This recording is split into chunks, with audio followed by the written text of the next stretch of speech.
Sveiki, brangus Kanal 10 Lietuvos žiūrovai, džiaugiamės, kad įsijungėte mūsų reportažą. Iš tikrųjų, laidoje Pašauktieji yra laida ir mes norime dabar parodyti krikščionių maldos savaitę už krikščionių vienybę. Tai iš tikrųjų labai brangu, kad broliai ir sesės sueina į vieną vietą, į vieną visumą, į vieną, kaip sakyti, bendruomenės patalpą ir iš įvairiausių denominacijų, konfesijų ir gali tikrai išlovinti ir garbinti Jėzų, melstis, kad tikrai būtume surišti tais meilės ryšiais. Todėl likite su mumis ir tikimės, kad pakalbinsime šį čia esančius dalyvius ir ką jie gavo maldoje, kaip Dievas juos drąsina būti kartu. Būkit palaiminti.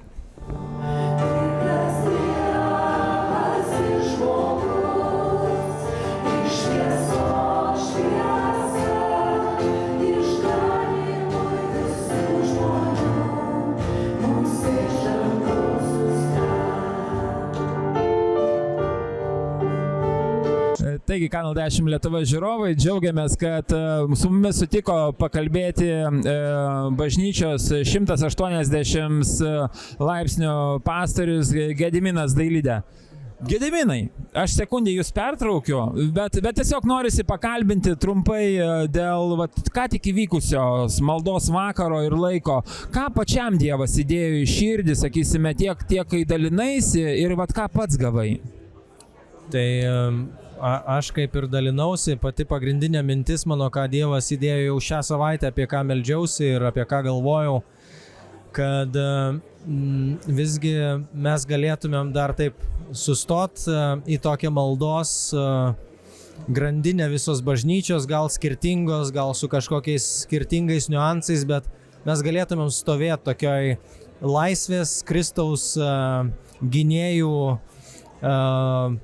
tokį būrys ir melstis už Lietuvą, kad daugiau žmonių įtikėtų, kad būtų daugiau žmonių palaimintų Jėzaus Kristaus tokiu prisikėlimu dvasiniu, kad tie, kurie kažkur prapuolė arba galbūt bažnyčia kažkaip įskaudinus gyvenime kažkada, tai kad jie būtų vėl grąžinti, ne dėl to, kad bažnyčios labai fainos ir labai super tobuli žmonės ar mieli, bet dėl to, kad Kristus mirė ir jo šventoji dvasia juos atgal patraukė prie savęs.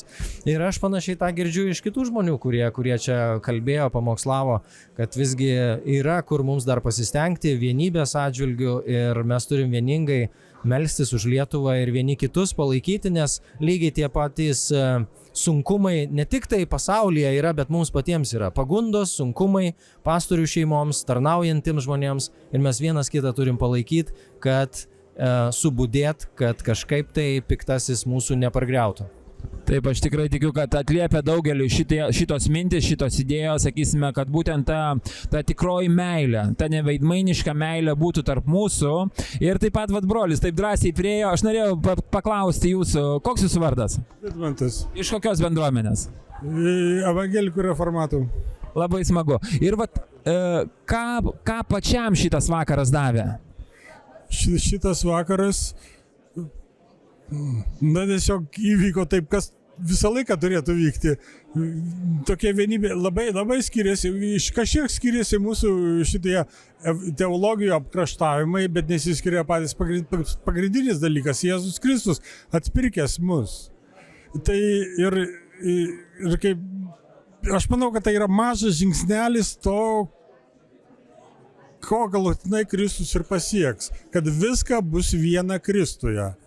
Taip, aš iš tikrųjų labai džiaugiuosi, kad ir jums tas vienybės troškimas ir noras, kad tai įvyktų, kad, kaip sakoma, mus ir suartins. Kai mes dalyvausime, kai mes būsime šitoje vietoje, tai ačiū, kad pasidalinote.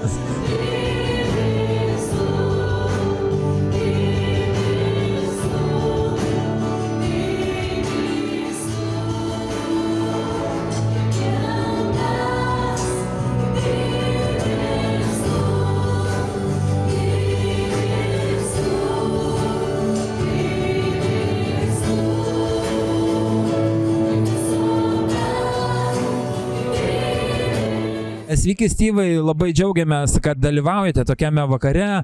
Ką jums pačiam reiškia šitoks vakaras? Oi, tai yra, sakyčiau, labai man, nežinau, gera proga bendrauti.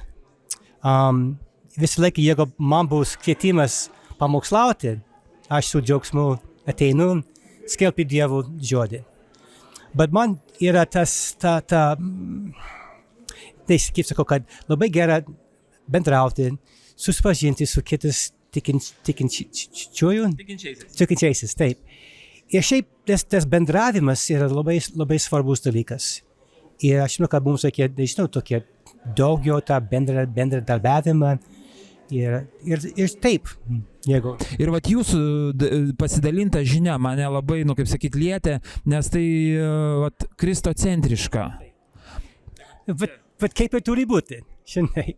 Mūsų tikslas yra skelbti tą gryną tikrą evangeliją apie Jėzų.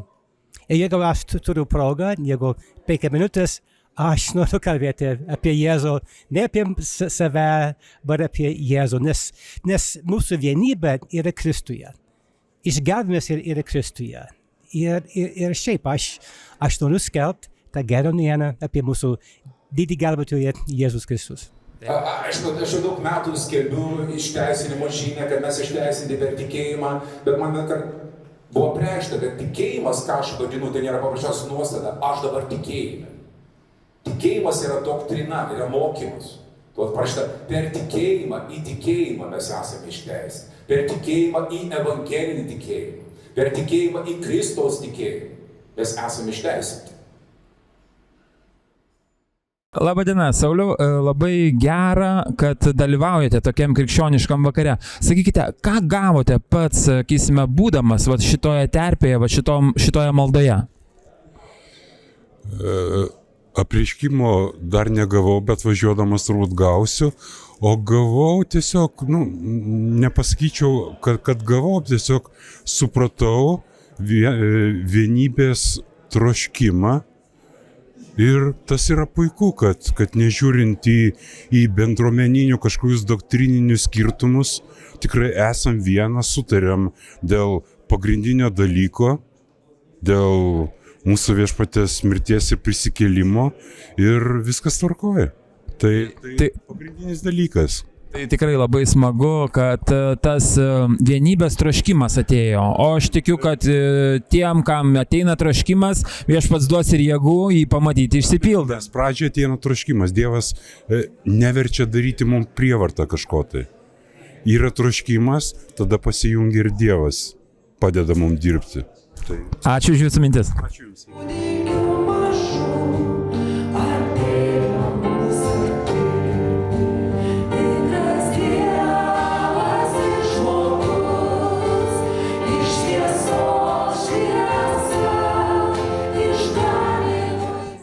Sveiki Jūrate, tai smagu čia jūs matyti.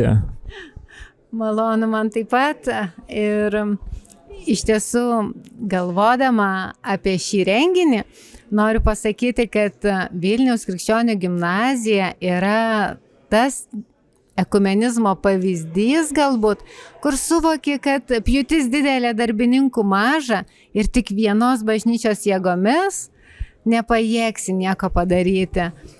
O vat ką, sakysime, būnant kaip renginį pačiam, sakysime, gal kažkokią vieną mintį Dievas kažką tai, pakuždėjo, arba atėjo kažkoks tai padrąsinimas arba pastiprinimas kažkokiai veiklai toliau vykdyti? Man labai įstrigo sakinys, kad verčiau su tikinčiaisiais kęsti Dievo tautą ištinkančius nemalonumus, negu gyventi malonumuose pasaulyje, kurie, žinoma, irgi yra laikini ir po to vis tiek yra nemalonumai. Tai kaip sakoma, vis tiek gavote to įkvėpimo ir padrąsinimo, tai ačiū Jums labai. Pasaulį kūrė Tėvas, tada žodis tavo kūdikiu, žmogų patapo Dievas, tikras Dievas ir žmogus. Sveiki Raimundai, labai malonu, kad dalyvaujate šitokiuose renginiuose. Ką Jums, sakysime, reiškia toks vakaras? Daug reiškia, iš tikrųjų susitikimai, gražus pabendravimas su kolegomis, pažįstamais ir nepažįstamais ir labai prasmingos mintis. Ta vienybė dažnai būna labai įvairi ta vienybė. sakysim, dažnai pasimato viešai ta vienybė sausio mėnesį tik tai, vat, ir paskui išsiskirsto, vėl tos vienybės lyg ir nelieka. Ir labai įvairi vienybė, vat, būtent čia labai nuoširdi vienybė, kai kur kitur yra labai formali vienybė, iš aukščiau nuleista, tai vat, aš visiems linkėčiau tokios vienybės, kaip būtent šitoje evangelinė vienybė šį kartą buvo. Nu, iš tikrųjų, vat, Gedimino tokia mintis išsakyta, kad pažinoti ir nebijot žinoti bėdas. Vat, kad stovėti ne tik tai geruose dalykuose, kaip pasakysim, masinėse evangelizacijose, bet kai šeima prie skyrybų ribos ir stovėti, kad išsilaikytų šeima, o ne išsiskirtų. Tai vat, nu, čia yra brangus dalykai ir tikrai labai gera, kai tokie troškimai gimsta tokiuose renginiuose.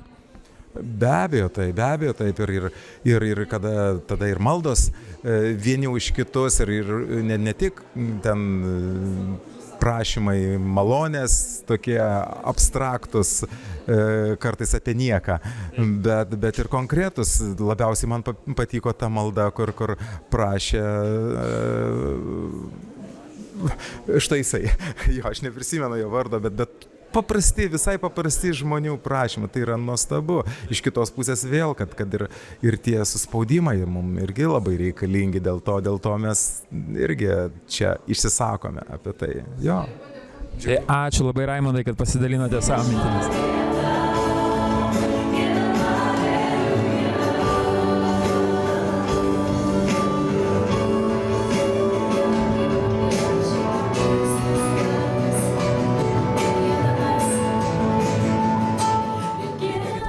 Kaip vat, visą organizaciją ir visą, sakysime, va, tą bendruomenių suėjimą, labai reikėjo daug tvarkos šitam reikalui?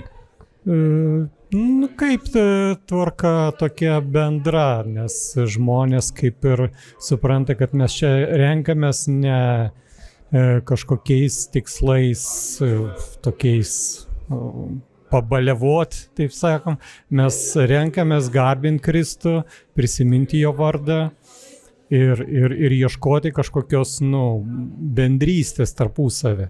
Tai kad tos tvarkos ypatingos nereikia, bet visada norisi sutikti svečius maloniai, paruošiam kažkokių vaišių, dar pabendravimas, žmonės. Nereikia kažkokios tvarkos. Tai iš tikrųjų labai smagu, kas jaučiasi iš tikrųjų šitam vakare, tai tokia šeimos atmosfera. Ar jūs tą patį irgi išgyvenate? Taip, aš išgyvenu jau ne vieną dešimtmetį tą šeimos atmosferą, tai žinau, apie ką jūs kalbat. Nes labai gera, kada ateiname iš skirtingų bendruomenių, bet galime iš tikrųjų pamatyti, kaip Kristus augina skirtingose vietose savo vaikus ir va, tas yra gera. Ir kaip jums pačiam, sakysime, sutikti tos žmonės? Aš į tai žiūriu labai, sakyčiau, įdomiai. Aš tuose žmonėse matau tą pačią dvasią, kas ir manyje. Todėl jie nėra man kažkokie svetimi. Gal jisai ateina pirmą kartą, bet aš kada tą žmogų matau ir su juo pradedu kalbėti, aš matau tą pačią dvasią. Ta šventoji dvasia mus vienija, nesvarbu, kas mes, iš kur mes, kiek mes nuėjom. Dvasia jinai įvienija tuos žmonės. Dėl to ir jautiesi kaip šeimoje. Ačiū Jums labai už Jūsų mintis. Labas vakaras, Dariau. Labai malonu, kad tokį vakarą organizavote. Sakykite, ar daug iššūkių susilaukėte organizuojant tokį renginį? Ne. Labai paprasta organizuoti tokį renginį, nes mes tai darom jau daug metų. Tik tai jau 2 metai iš eilės mes darom kitokių formatų. Anksčiau būdavo, kad pastoriai, ganytojai, kunigai ateidavo ir kalbėdavo auditorijai. Bet praeitais metais mes padarėme tai prie staliukų ir pakvietėm kartu su ganytojais, kad ateitų ir tikintieji. Ir padarėm tokį sumaišytą staliukų variantą, kur sėdi ir ganytojai, sėdi ir tikintieji, ir iš skirtingų bažnyčių. Tai šitas formatas, jisai padaro šitą vakarą tokiu bendrystės vakaru. Tikros bendrystės tarp krikščionių iš skirtingų bendruomenių vakaru. Ir kas man labai užkabino, tai Mareko pasidalinimas, kai jisai važiavo ir jam nieko Dievas nebuvo pasakęs, bet jam 3 kartus Dievas beldėsi per tikinčiuosius, reiškia parodyti, ant kiek svarbu ir kokia jėga gali prasiveršti, kai visi broliai ir sesės vienybėje vaikšto tarpusavyje. Kaip jums šita mintis suskambėjo? Jo, man patiko labai Mareko.